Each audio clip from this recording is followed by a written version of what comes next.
So I brought a point up in my last video that might have gone back a little too fast, and it was the kind of thing where I was just thinking it as I was speaking, and after the video I was like, that's actually a pretty good idea, and so I wanted to flesh that out a bit. And so the concept was this: I said that the people who are prone to moral outrage will tend to also be prone to being ill-informed about the object of their moral outrage. And this is structural. Okay, this isn't like because of their personality. It's like it's inherent in the moral outrage that you would tend to be ill-informed. And it's a tendency. It's not like an absolute thing. And it doesn't apply to everybody, but it does apply to a lot of people. So the connection is this: when somebody tells you that there is a morally outrageous thing, then you're accepting, along with let's say the testimony about it, you're accepting the implication that you yourself shouldn't go out and watch it or experience it, right? Be it a book if you're going to read it, or a movie if you're going to watch it, that sort of thing. So, of course, if somebody says, oh, there's this movie out that's really bad, and it's like against God, and people shouldn't watch it because if they do, it's going to lead them astray. Like, your first instinct wouldn't be, I've got to go watch this, right? Your first instinct would be, oh, well, that's bad. And in fact, the very moral assessment that you've been handed would tend to make you cautious about experiencing the object of the moral outrage, right? And so that's what I mean by it's going to be structural. Now, of course, there are, not everything is exactly the same. Wow, that's like some pretty intense sun coming through. Wow. It's not always the same, because like a lot of people, maybe they pick up a book and they read it and like, oh, I'm outraged, right? So they have experienced it and they have some knowledge. They have knowledge, enough knowledge to know that they thought it was bad. And of course, they may not have kept reading to the end, and so they might be missing context. So even in that case, how likely is, if you're outraged by, page 25 of a book, that you're going to read all the way to the end of it? You're probably going to say, again, it's a tendency, you're probably going to stay uninformed about it. And so this is like, it's structural. Like, I think that for most people who are outraged about moral issues, especially culturally, cultural warfare associated issues, the more outraged you are, the less the chance that you're going to be informed about the thing that everyone is outraged about. And I was just thinking how this structure actually can be seen in different areas, in different knowledge domains, I guess you could say. So, for example, you can think of anti-intellectualism. So, anti-intellectualism, has various expressions, like not trusting doctors, thinking that you know better than people give you advice on the market. Even it could even apply to that. But typically, its target of anti-intellectualism is academic institutions and the people that work there and the kind of research that they do. And so, especially among Christian circles, the assessment, it's a little bit like moral outrage, because the assessment that these institutions must be bad comes about merely from the assertions that are associated with those academic institutions or academicians. It doesn't come from, it's not a critique of the literal things that they're doing every day. Why? Well, because people who are anti-intellectual have no idea what intellectuals do every day.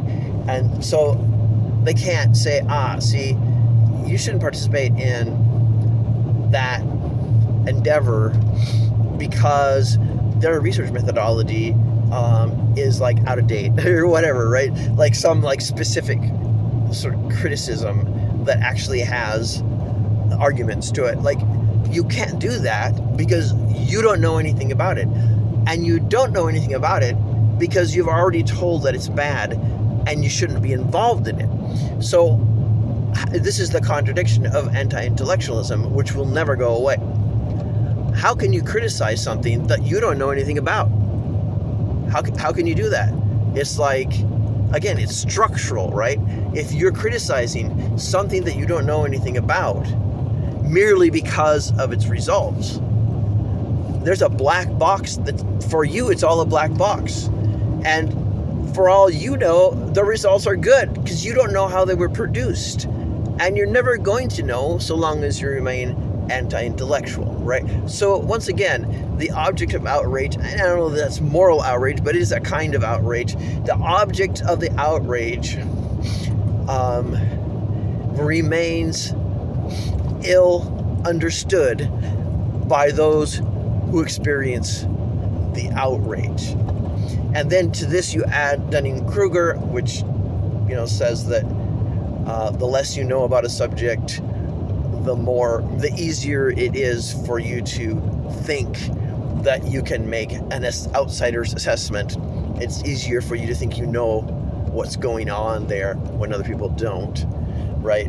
Because of stupid assumptions that, like, if you went to college, for example, your first day of class, it would just be wiped away, But again, since there's a moral scandal attached to the source of your outrage, this keeps you from engaging with it.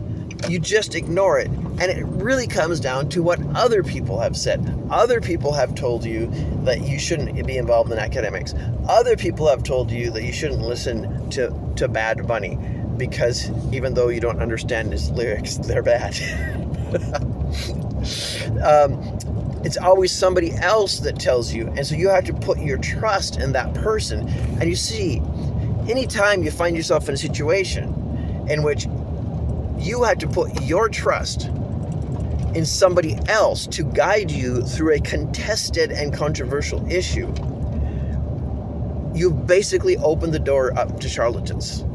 Like, that's the recipe. And this is why, by the way, Christianity is continually dealing with the problem of charlatans and fakes and people who have charisma but don't have any content.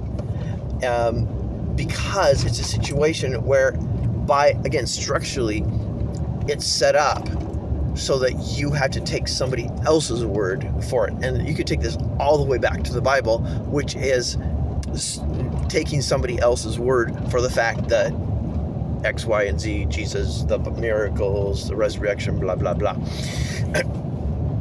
So, one more example of this, and this kind of goes into my own personal history. About 7 or 8 years ago, I opened myself up to like a deeper level of criticism of Christianity, and I started questioning everything about it.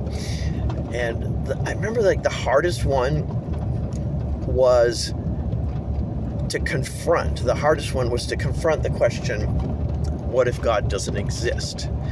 And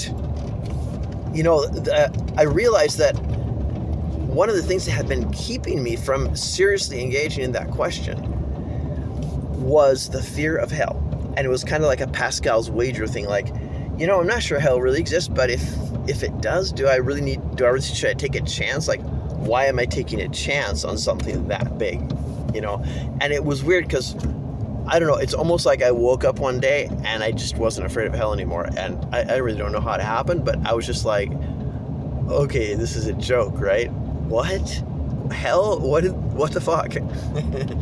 It just, I don't know what happened. It just lost all its power, and I saw it to be a complete fantasy. Like it is literally something for which there is no evidence.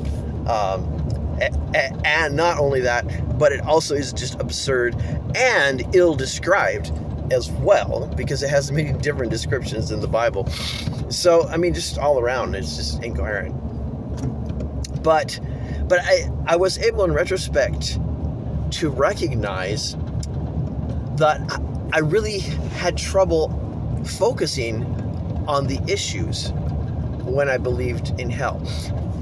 And it was like there was a whole bunch of noise, like static in the background, or like say you're trying to study and the person in the apartment next door has got some booming loud music going.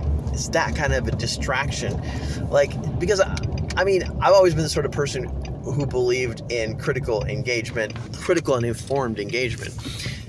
And so it's always been a value of mine to understand what other people are saying correctly and respond to it.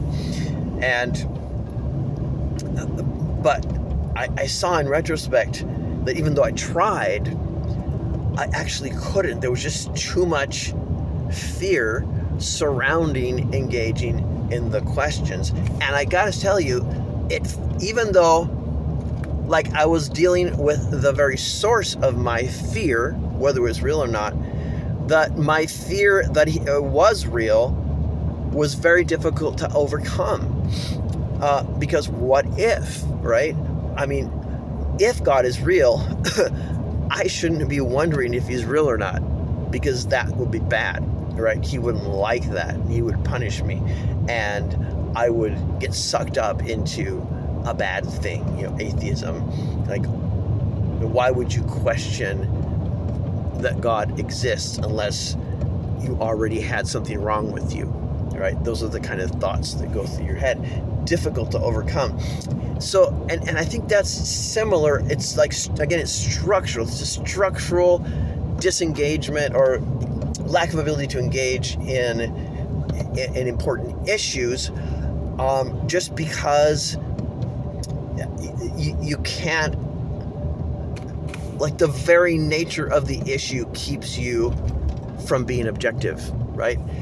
And this then goes to my final, more expansive point, or really maybe more of a question or an idea, that these three examples, I bet you there's more, are just they're showing you the extent to which Christianity makes you dumb. It dumbs you down. Okay, and I don't mean that as an insult, makes you dumb, but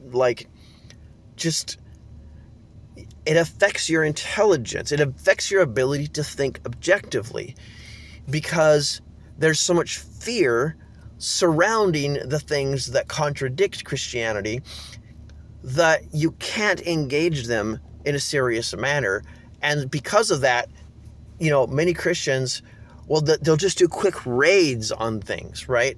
So they'll just find a phrase, they'll just find an easy argument, and then they'll imbue that superficial engagement with a lot of conviction, but they're not really dealing with the substance of the thing in an objective way, sufficient to say, I am morally outraged about some things, but I don't think this should be a source of outrage. Now, you do see that sometimes, but I'm kind of just talking again about, generalities, and that's not the kind of assessment that spreads like wildfire. People don't really get on board with, oh, somebody said this was outrageous, but then another person said it isn't. Oh, can you believe it? That, that doesn't spread well. What spreads well is the outrage and just that emotional reaction, and then the fear. Okay, well, I don't know. I'm pretty interested in these ideas. I'd love to hear from you guys, see if if this makes sense to you in terms of what you've observed, both in other people's and culture and in your own personal journey.